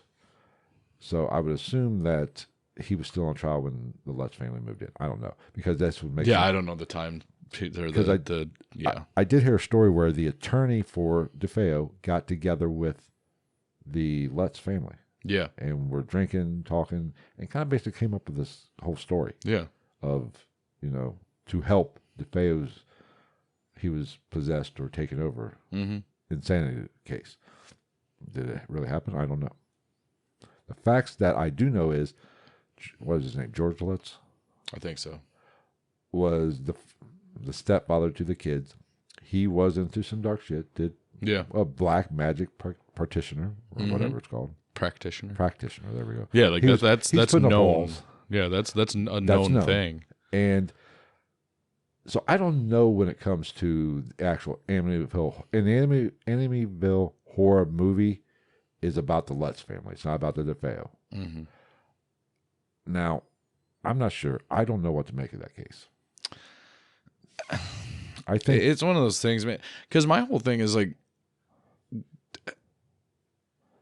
I don't know, because if it's all bullshit, it's all bullshit. But from my understanding, like some of the shit that the Lutz family was dealing with, like I guess was happening. Right. Maybe not some of the crazier shit. And my other standpoint on that is, yeah, a shitload of people got murdered right before you moved in there. There might be some shit going on now. There's some negative energy from the murders. And if George is, or I guess whatever his name is, Mr. Lutz, was, practicing the dark arts, and put those two things together, you got a nice little cake. Yeah. So it's very possible. Now, what's funny is I know people have lived in it, and I think it's occupied now. And there's been no other reports of any kind of. I've seen stuff where I've seen people that have lived there before talk about it and like say like it gets a little weird sometimes, right, but not like stuff flying off the walls and shit like that. Windows there is slamming on kids' hands. Well, I did watch. I forget the name of it, but I did watch. It was like a little documentary, and they interviewed one of the children of the Lutz family. Yeah, the boy probably. Yeah. Because I think you've seen it too. Yeah, I think so. Yeah. Yeah. Because he's real fucked up to this day. Yeah, and everybody's like, "Oh, it's because of the demons." I'm like, I don't know. It kind of looks like that dude might have had a little bit of past, which he did because he admits to it. Right. And what's weird is they were only in that house 30 days. It was. Yeah, they were not there for long. Yeah, they were not in that house for very long. So I think they might have experienced something. Now, was it blown up, or made to be a little bit? Maybe this is somewhere the Warrens come in. They blow shit up. They exaggerate. They basically, from what I read or what I saw, I think Lorraine walked in and said this place is infested with demons because I believe, didn't she say there was something like 76 demons or some shit in that house? Stupid number. And they did an investigation. I'm not sure if the Lutzes were there. I think it was after they moved out. But they got involved and they did an investigation. They had a news crew there, or a news reporter there, who partook in the investigation. Yes, because I've heard interviews from her. And I guess things did. I actually heard one recently, like a podcast that I was listening to actually had her call in. I guess they did like a seance type thing, but they did get an interesting picture, and we've talked about this picture in the past. Mm-hmm. If it is a legitimate picture of, it looks like a little boy, which one of the two, I don't know if they were twins. There were two younger brothers. There were two younger brothers that were very young. And there's a picture of a crystal clear picture of, looks like a little boy in the doorway. Yeah, if it's a real picture, it's literally probably the best captured photo of a haunting of any sort ever. Right, because it is so clear. Cleared apparition or whatever. I mean, it is. It literally looks like somebody did makeup on a kid to be a ghost in a movie, and they fucking took a picture of it. So, but I wasn't there, and that's my problem with photos and videos. If I'm not there, I don't know what. I can't. Yeah, it's interesting, but I don't know. Yeah, and that's my thing. Like, and I'll still think it's interesting. I'll still think it's really cool, but like until I'm there and I'm feeling and seeing and hearing stuff, I'm not going to say it's 100% proof. It's interesting. It's fascinating, but I'm not going to say that's it. Right. Like you want it to be. Oh, it'd be because nice it would be, like I said, the most amazing paranormal photo ever taken. Right. So I don't. Unless you got like Bigfoot doing the Vogue. You know what I mean? But I don't know. So the Amityville Horror, I don't. I think there's something going. I think it's the perfect recipe for the paranormal, and at least the Warrens did do. There is some documentation. They did do an investigation. We do have some photos. Yeah, the flies in the bathroom, all that shit. So I mean, I can't criticize them for that, but this was a case that really got the ball rolling. I forget. There's been like 17 freaking movies made about that case, or I know there was like 2 or 3 back in the day, and then they revamped it with Ryan Reynolds. But I think there's like. Well, and they like spin-off flash back to it in a lot of shit too. Yeah, I think I heard or read somewhere there were 17 movies based around that. In some way, shape, or form. It was the forefront of the paranormal world becoming known to the world. Right. It started with Amityville. Like Right. you had the Salem witch trials and shit. There was that, and then it was kind of a moot point for a couple hundred years. Nobody really talked about it unless you were in church. Yeah. So that was their most famous case, I guess, or that's the one that got the ball rolling, got them more notoriety. That's probably where the money started rolling in with their book. There's a book. Probably started doing lectures. The money's, is it raining? Sounds like it. That is where the money started. The money train started probably popping. Because they had been doing this shit before that. Oh yeah, They're just not on that scale. Right. And I'm sure they probably had some books, but this is probably where the good money. Yeah. Oh yeah. It.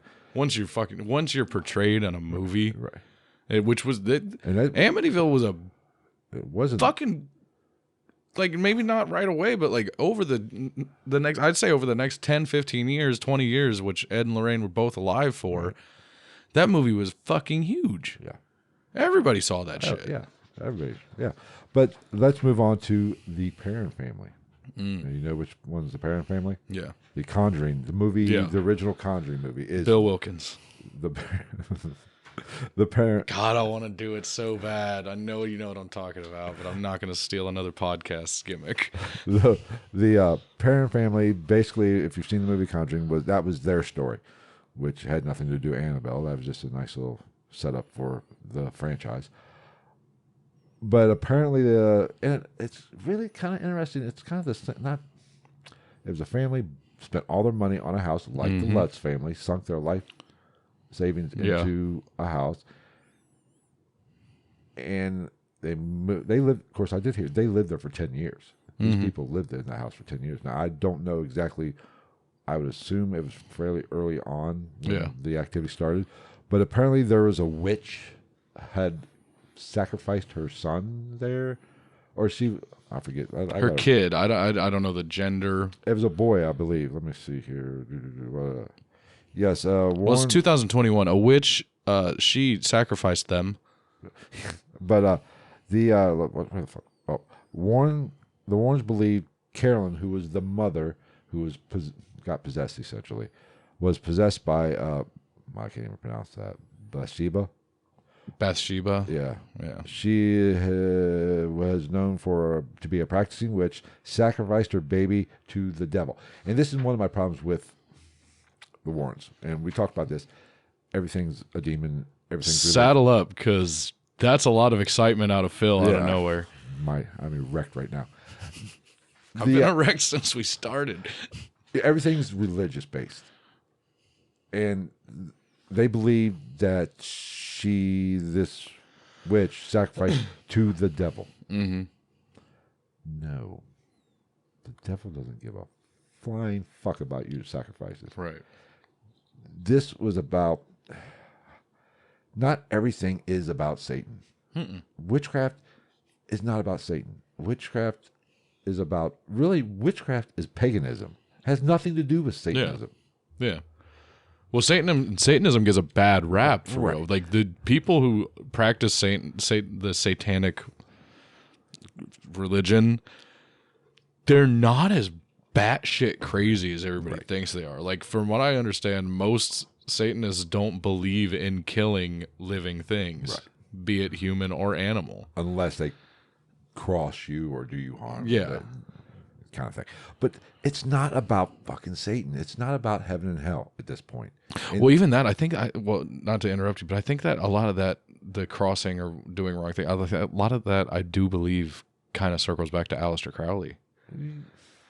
Yeah.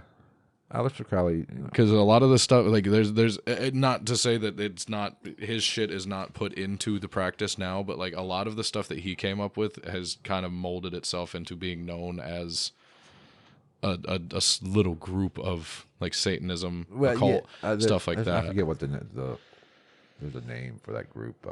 Order Templar Liberators. There's I kind of looked into it. Hermetic. Yeah, and they're around. Something. Yeah, they're still around. I don't even think I looked. I think there's like a local. Oh, probably. I think we might reach out to this. I mean, Ozzy made a song about him. Like, Mr. so you're Crown. like that song's fucking awesome. It is. But it's just fucking. It's not Satan. No. If you want to say evil, okay, fine. Well, and that's the thing is like I peaked a little bit there, but like it's not always fucking Satan. A lot of these times they're doing this shit just for the empowerment of themselves as their own entity as they see themselves. I mean, so not everything is about. It's so much more complicated than God and Satan. Yeah. I mean, it's just like the Mayans. Used to sacrifice people so that they could get a good crop. You don't see people run around saying like, "It was the fucking Satan." Right. Yeah. But to say that and that's one thing about the Warrens and what pisses me off about them. Every fucking thing is a demon or has something to do with Satan. No, sometimes it's just a fucking ghost. Yeah. Just an asshole that wants to fucking kill people. Like they're so narrow-minded in the whole fucking thing, and you have to be. It's a cop-out as far as I'm concerned. People, I say you should be a skeptic, but not cynical. Mm-hmm. But the same thing, you can't be a true believer like Ed and Lorraine Warren. You have to have some skepticism in there, too. And to have such hard, fast rules about this is the way it is. No, you have no fucking idea. And I believe I've even said this to you. I've said it on the podcast. There's no such thing as a paranormal expert. We're fucking guessing. We are guessing here. We are playing a fucking guessing game. Well, I mean, it's paranormal. Right. We don't understand. It's just like extraterrestrial. We are. Extraterrestrial is, we are terrestrial. That is extra. How the shit are we supposed to be able to wrap our brain around any of that shit, just like the paranormal? We can try to figure it out, but we don't know shit. What time you got to go? We got to leave at what, 4:30? We would probably leave like 4:45. It's not that far of a drive. All right, we got 10 minutes. 10, 15 minutes or so before we end it. But it's not it's just fucking, they need to be a little bit more, I don't know, fuck, they just piss me off. See, I was going to say open-minded, but like you would think that would go without saying, considering what we're dealing with. Right. Now, that, apparently they did do a fairly good investigation, but I would like to see the tapes. I like to, I haven't seen any, film of it. Now, and the only reason I could understand that none of that being put out is if it's at the request of the family. Right. Then I respect that. That's cool. I want to see it, but I respect your wishes. It's your life that was getting fucked up. So now, where the Ed and Lorraine love affair really starts to come apart. Well, my love affair with them. Yeah. Mine came apart from the beginning, which I'll touch on real quick later because it's not important or documented. Where you start seeing the cracks in the bubble or the cracks in the castle or whatever is the Haunting in Connecticut case, that movie. Yes. This is where things... Made for a fucking good movie, but... This is where... And it's about the Snedeker family. I can't pronounce the name. We'll go with that. It works for me. Sounds like a fucking character from those Smurfs. But they bought a house, and apparently it was a funeral home at one point. Mm-hmm. And this funeral home, the funeral director and the employees, did a little necrophilia, did some bad shit to the dead people. As people do. It happens. We've all been there. I've heard stories downtown Cincinnati. I think we had a little case of that. Yeah, it was. I just heard something 10, about 15 years ago or something like that. Yeah, I was just listening to a story on a podcast about Yeah. So this family, they naturally demons infested with demons. As always, demons are always the answer to the Warrens. They buy this house today. You get 1 demon per square foot. Right. This is the problem with this case is they started to write a book. Mm-hmm. And I guess they went right into book mode, the way it sounds. And they had a ghostwriter. Mm-hmm. And in the interviews, so naturally the ghostwriter was interviewing the family. Right. And he kind of said, there's some fucked up shit going on here. These stories aren't lining up. They're getting facts wrong. Well, and I also find it iffy because if you're Ed and Lorraine Warren, you're supposed to be, like I said, you're basically the who's who of the paranormal. Nobody's going to give a shit about your grammar or stuff like that. Right. And that's why they have proofreading. Like, why the fuck would you have somebody else write your book? Yeah, they have editors for that. But I don't have it. I think his name was Gayton or Grayton or something like that was the author. But he kind of started having some questions about this family. He wasn't buying the bullshit. Yeah. He wasn't drinking the Kool-Aid. So he went to Ed and said, hey, This family, their stories aren't lining up. There's something fishy going on here. And Ed said, "You're right. You're right. There is. Yeah, they're crazy. Just you got enough, make it work, and make it scary." Yeah. So right there, that you fucked. He just took a big old fish and shoved it right up his own ass. Yeah, pretty much fucked himself. Now I guess this author did it.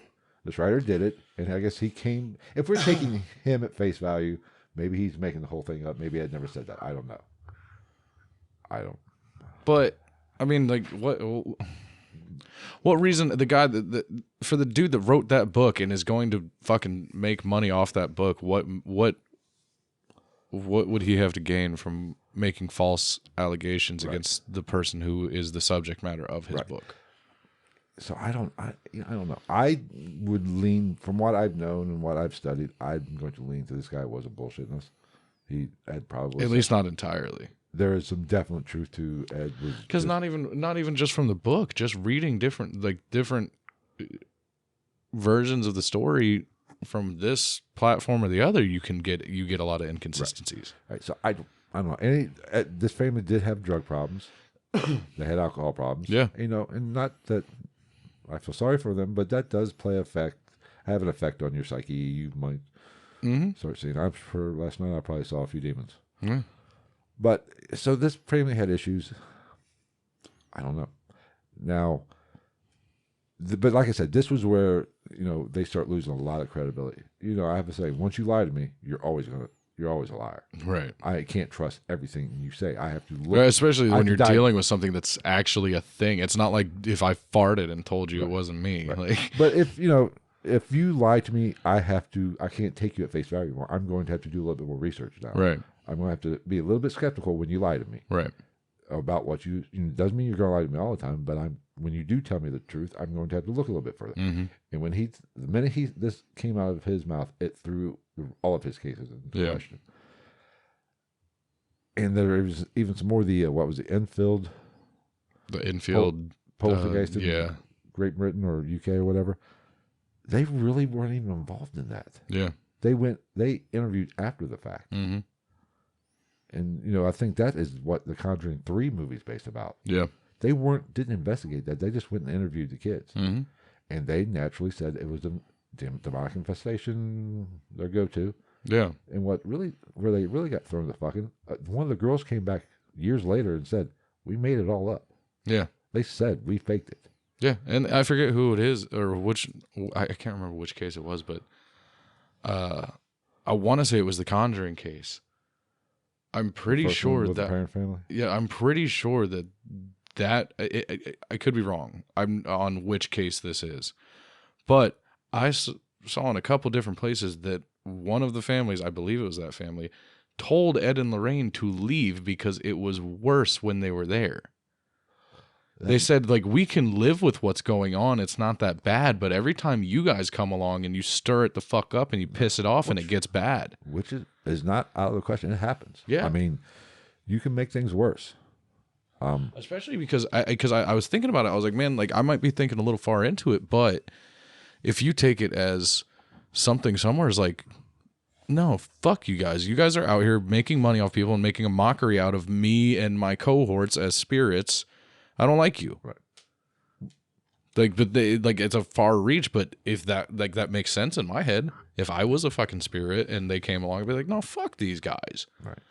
So I don't know, but that case is, they weren't even involved, and they based a freaking movie, Conjuring 2, on that. Yeah. It wasn't even their case. They just heard about it and went and interviewed the fuckers. Yeah. And then, well, they throw them in there. It's just like Paranormal State with the whatever PRS, the Penn State thing, Paranormal Group Society. Whatever. They throw her in there. I'm like, it's just a dick swing. It's just a name drop. That's to get. And she comes in dressed like a fucking colonial witch. Right.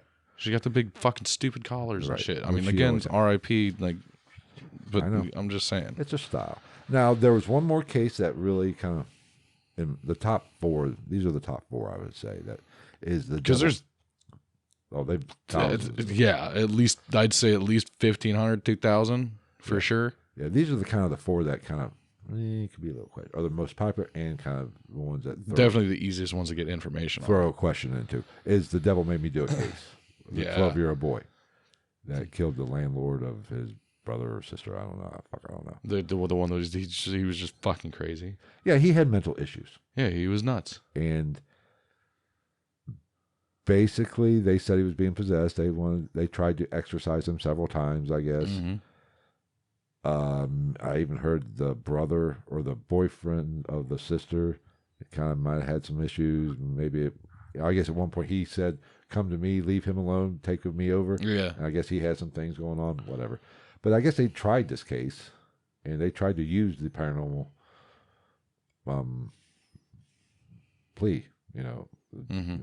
It didn't work, obviously. But I don't know. I guess the family, the boy or the sister sued the Warrens. Yeah. After this, I believe they had several lawsuits brought against him. But I think the sister sued them because they basically, I could be mistaken, said they kind of misrepresented the boy and took advantage of his mental condition. Yeah. To fit their narrative. Yeah. So. Which isn't going to help. I'm sorry. The court of law is not going to be like, fucking Satan, man. Satan gets you off every real time. Dick.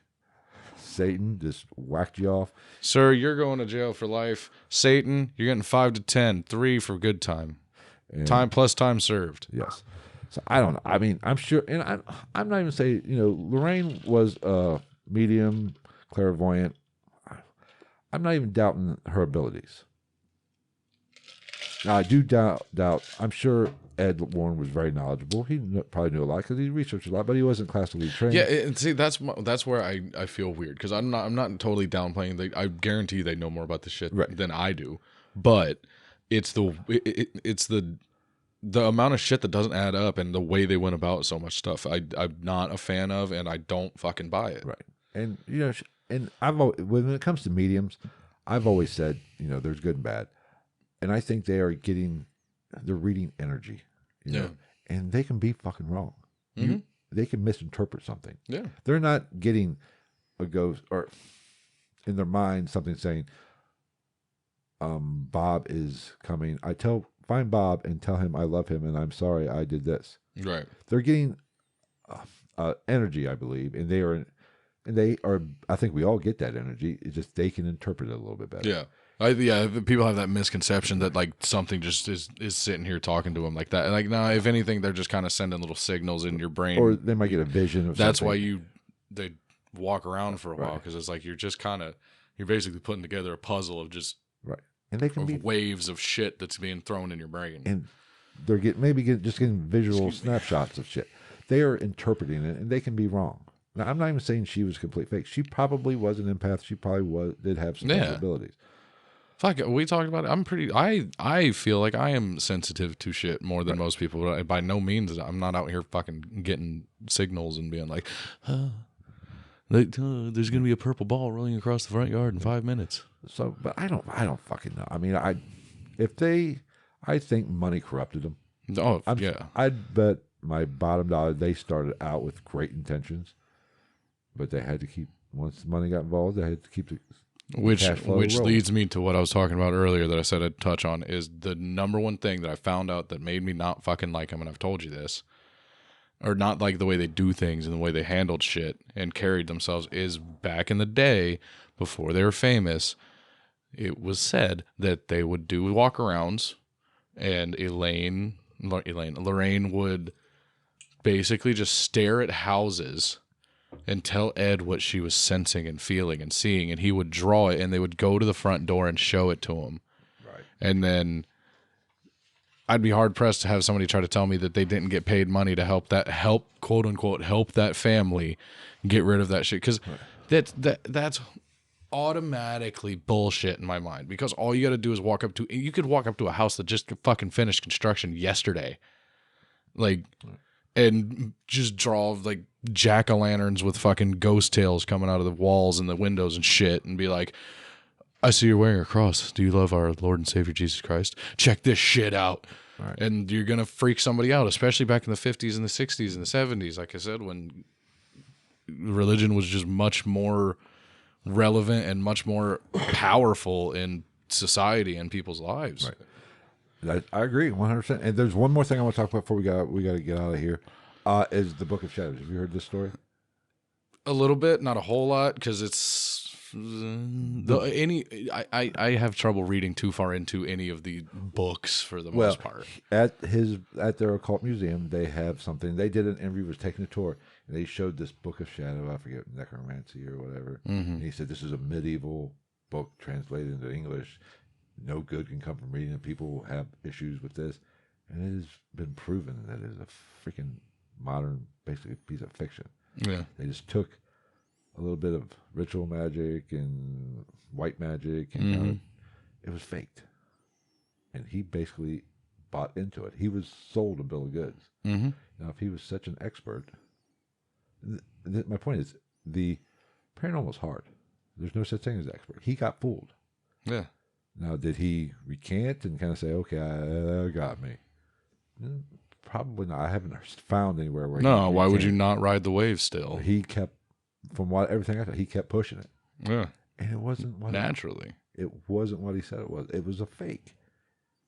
So, he's not the end-all be-all expert. Right. We're none of, like I said, nobody is. Mm-hmm. Zach Bagans isn't. I'm not. Lorraine Warren's not. We're all everybody has some knowledge, but it just doesn't. It's not that fucking easy. It's complex. And you can't be hard fast in anything. Yeah. And they seem to be too hard fast. That's my opinion. They think their word is God, right. And we're talking about a subject matter that nobody knows shit about for real because it's outside of our realm of existence. Right. So that is going to wrap it up. Travis has got to get to work. We will be back next week. You got any ideas what you want to talk about next week? I've got a couple that I'm kicking around. I figured we'd talk about. Okay. I don't want to get anybody too excited other than seeing me. Yes, well, you got that OnlyFans up running yet? Yeah, it's just feet pics right now. Okay. All right. We are going to get out of here. Thank you for joining us on the bonus Patreon. Don't forget to check out the regular episode too. Best way to, generally it comes out on Mondays, and I do an episode on Thursdays now as well, but it's more of a throwback, maybe a replay, or I might just be telling you by Thursday we generally know what we're going to talk about on Sunday, and I might just kind of give you a prelim or a preview, if I could speak, of what it's going to be, or I just might sit here and do nothing, look into a camera and breathe heavily. We'll find a subject, and then he'll give you you'll play a little game of just the tip before we give you the full reach round on Sunday. Or I might actually do, I think I have some on the hunt type stuff. I could probably do like some clips. That will be what the Thursdays is, either on the hunt episode where I play a bit of footage or just a throwback of an old footage. I still have like 10 episodes I want to get out. So, we could do a movie review one of these times. I thought about doing like we each pick our 5 top scary movies and just kind of talk about them. Yeah. I'd be down. That'd be fun. Because like there's a lot, especially on Patreon. There's a lot of movies like Salem's Lot. Remember that? That scared the fuck out of me when I was a kid. Or like Witch, the new one. Like it's not that terribly scary, but it's creepy as shit, and it's actually a really good movie. But Salem's Lot scared the fuck out of me as a kid. Yeah, I watched it. See, for me, when it wasn't so much for me, it didn't fuck with me, but it was Blair Witch when I was growing up.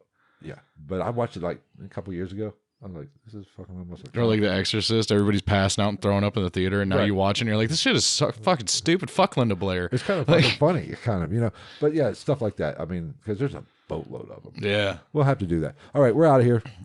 Dig you later.